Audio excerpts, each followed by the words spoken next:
The River Wye flows for 150 miles, largely along the border of England and Wales. But its beauty is under threat from a beast. 20 million chickens are being raised in the surrounding fields at any one time, producing huge amounts of manure. Now, a Rivers charity is accusing the Environment Agency in Cardiff's High Court of failing in its legal duty to stop farmers spreading it on their fields in such excessive amounts that it washes off, polluting the river. If you were, I don't know, building cars or something and you were allowed to do that with all your waste, I mean, that would just be the most appalling scandal. Well, that is what is happening. That is what is happening here in the Wye. Industrial waste is being dumped into nature, and it has been done so at such a level that it is now causing an ecological disaster. And it's got to stop.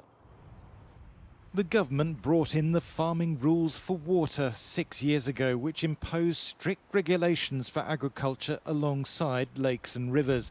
But scientific studies have shown 2/3 of the phosphorus pollution in the Wye is coming from agriculture, and river campaigners say the rules just aren't being enforced.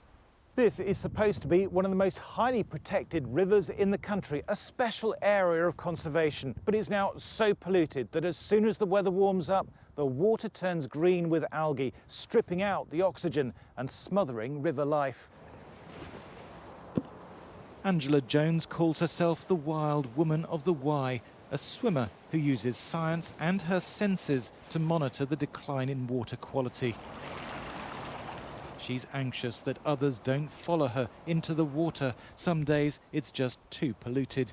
I started finding that my eyes were starting to burn and my throat was burned in certain sections. So you used to be able to look at the different colours in the stones below and the rocks, and like I said, you would be able to spot fish a long way off, or, you know, it's just brown slime now. Brown slime. The Environment Agency denies the campaigners' claims. It says nearly 500 farms were inspected in the area between April and December last year.